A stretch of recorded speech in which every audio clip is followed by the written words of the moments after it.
राजकारणामध्ये अनेक लोक येतात जातात, अनेक नेते निर्माण होतात, धुळीसही मिळतात, पण त्यांचं नाव मात्र शिल्लक राहतं. काहींची क्रेज इतकी मोठी असते की त्यांचा एक एक फोटो लाखो मोबाईलमध्ये झळकतो, स्टेटसवर जातो, असंख्य ठिकाणी फिरतो आणि त्यांच्या एका एका फोटोवर लाखो लोक लाईक ठोकतात. त्यांचा एक एक शब्द लोकांना आवडतो.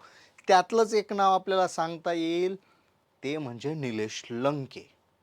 निलेश लंके यांनी गेल्या काही दिवसात वातावरण एकदम बदलून टाकलं होतं. निवडणूक मारली, त्यानंतर जनतेचं प्रेमही मिळालं. अर्थातच राष्ट्रवादीमध्ये गट पडला आणि समीकरण बदललं.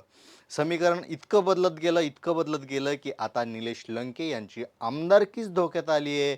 किंबहुना त्यांचं डिपॉझिटही जप्त होऊ शकतं, अशी चर्चा सुरू झाली आहे. नेमकं काय प्रकरण आहे पाहूया. नमस्कार, मी सूरजकुमार उषाबाई सुधाकर. आपण पाहत आहात बोलबिंदास.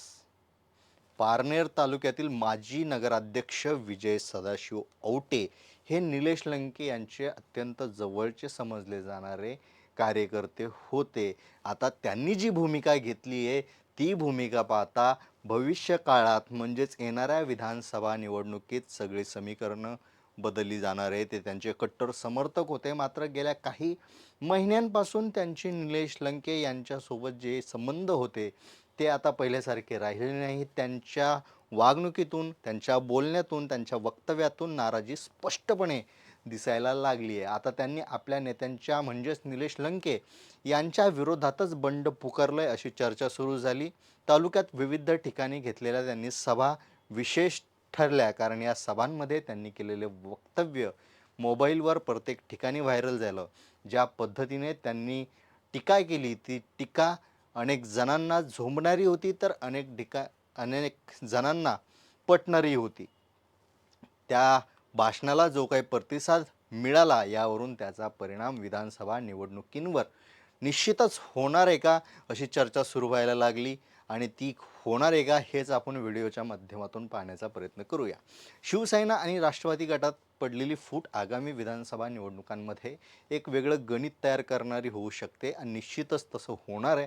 याकडे जर आपण पाहिलं तर संपूर्ण महाराष्ट्राचं रोज लक्ष लागलेलं आहे की कधी कोणता निर्णय कोणता नेता घेईल, कोणता कट कोणावर भारी पडेल, कोणता गट कोणता निर्णय घेऊन कोणासोबत युती करेल आणि कोणती रणनीती करेल, हे सगळे तर्क वितर्क आज विणले जात आहेत.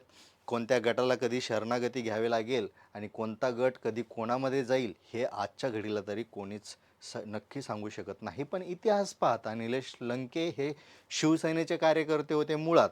त्यानंतर 2018ला शिवसेनेचे अध्यक्ष उद्धव ठाकरे यांनी पारनेर दौऱ्यात सभा झाली आणि त्या सभेत काही दगडफेकीचा प्रसंग घडला. त्या प्रसंगानंतर निलेश लंके यांच्यावर आरोप करण्यात आला. त्यामुळं त्यामुळं तेव्हा 2018लाच मार्च महिन्यामध्ये त्यांची शिवसेनेतून हकालपट्टी करण्यात आली होती. नंतर 2019च्या निवडणुकीत शरद पवार यांच्या मार्गदर्शनाखाली निलेश लंके तीनदा आमदार राहिलेले शिवसेनेचे विजय भास्करराव औटी यांचा पराभव करून विजयी झाले. आता हेच निलेश लंके आज शरद पवार यांना सोडून अजित पवार यांच्यासोबत गेलेत. ते अजित पवार गटात गेल्यानंतर त्यांच्या विरोधात जे काही प्रबळ उमेदवार होते ते शोधण्यासाठी राष्ट्रवादी गट म्हणजे शरद पवार गट अनेक दिवसांपासून प्रयत्न करतोय. कोणी चांगला प्रतिस्पर्धी सापडतोय का, याची चाचपणी सुरू आहे.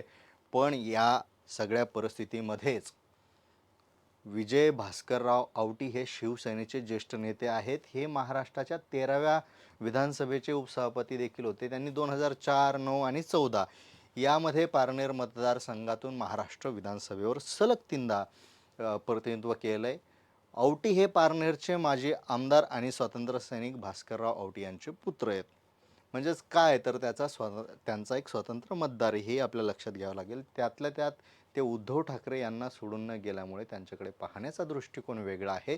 मात्र निलेश लंके यांच्यासोबतचे त्यांचे संबंधही कुठेतरी शंका निर्माण करणारे आहे, कारण अलीकडच्या काळात त्यांचे संबंध चांगले होताना दिसत आहेत असंही बोललं जात आहे. मात्र त्यांनी स्वतः निवडणूक न लढविण्याची जी काही भूमिका घेतली आहे, त्यामुळे महाविकास आघाडीपुढे ते स्वतः पर्याय नाही आहेत, तर दुसरे पर्याय महाविकास आघाडीला शोधावे लागतील. म्हणजेच महाविकास आघाडीच्या वतीने सदाशिव औटी यांचे चिरंजीव म्हणजेच विजय सदाशिव औटी यांना संधी मिळू शकते. यामध्ये विजय सदाशिव औटी यांना मिळणारा जनतेचा पाठिंबा, रोहित पवार यांच्यासोबतचे त्यांचे संबंध, मैत्रीपूर्ण संबंध पाहता त्यांच्याकडे पाहण्याचा दृष्टिकोन अत्यंत सकारात्मक पाहायला मिळतोय, अशी चर्चा सर्वत्र सुरू आहे. आता आकड्यांच्या खेळाचं गणित जर आपण पाहिलं तर तेही कुठेतरी निलेश लंके यांच्या विरोधात जाऊ शकतं आणि आवटे यांना प्रभावी ठरू शकतं. ते ते कसं ते पाहूया. 2019चा विधानसभा निवडणुकीचा जर आपण आलेख काढला तर यामध्ये लंके यांना 1,39,663च्या जवळपास मतं मिळाली होती, तर शिवसेनेचे विजय औटी यांना 80,125 मतं मिळाली होती. तर 2,499 मते घेऊन वंचित तिसऱ्या स्थानावर होती. या मतांच्या आताच्या परिस्थितीशी संबंध जर जोडून पाहिला तर राष्ट्रवादी गटात फूट पडल्यामुळे राष्ट्रवादीला मतदान करणारे अर्धे मतदार आपोआपच वेगळे झाले आहेत. म्हणजेच 70,000 मतदार अजूनही शरद पवार यांच्यासोबत आहे. विजय सदाशिव औटे यांच्याकडे ते असू शकतात, साहजिकच आहे.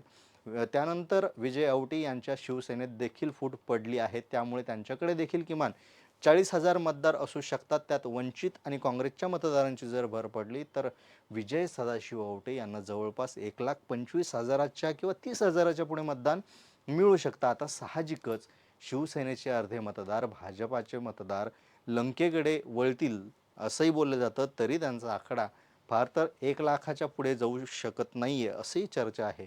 आता हा झाला अगदी एक ढोबळ मनाने केलेला एक सांकेतिक तर्क. पण निलेश लंके पवारसाहेबांना सोडून गेले ही सहानुभूती देखील विजय सदाशिव औटे यांना मिळणारे असे बोललं जातं. तसंच विजय सदाशिव औटे यांच्याकडे असलेले तरुणांचे संघटन महत्त्वाची भूमिका बजावू शकतं. त्यामध्ये अजून एक मोठा फॅक्टर महत्त्वाचा ठरू शकतो, तो म्हणजे जे अहमदनगरचं राजकारण आहे, विखे पाटलांचं जे राजकारण आहे, ते जर पाहता कुठंतरी लंके आणि विखे पाटील वाद आपल्याला बऱ्याच दिवसापासून पाहायला मिळतो. याचा फायदा विजय औटे, सुजय विखे पाटील यांच्या माध्यमातून घेऊ शकतात. त्यामुळे त्यांची जी मैत्री आहे, या मैत्रीचा जर विचार केला तर निश्चितच राजकीय फायदा देखील यामध्ये लपलेला दिसून येतोय, अशी चर्चा आहे. त्यामुळे भाजपा आतून पाठिंबा देऊ शकतो, अशी चर्चा आहे. किंवा विजय सदाशिव औटे यांनाच आपल्या बाजूनं ते घेऊ शकतात, पण अशी शक्यता फार कमी आहे. कारण महाविकास आघाडीच्या वतीनं जर विचार केला तर विजय औटी यांना महाविकास आघाडीच शक्यतो तिकीट देईल असेही बोललं जातं आहे. त्यामुळे अशी चर्चा आहे की जर त्यांना तिकीट नाही मिळालं तर तिथून भाजपा हे उमेदवार देऊ शकतात. पण ही अर्थातच एक चर्चा आहे.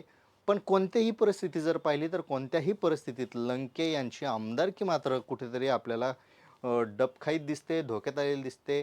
आगामी निवडणुकीत कोणते समीकरण इथं जुळतात, कोणते कनेक्शन इथं जुळतात आणि त्याचा काय परिणाम, काय प्रभाव होतो हे पाहणं नक्कीच उत्सुकतेचं असणार आहे.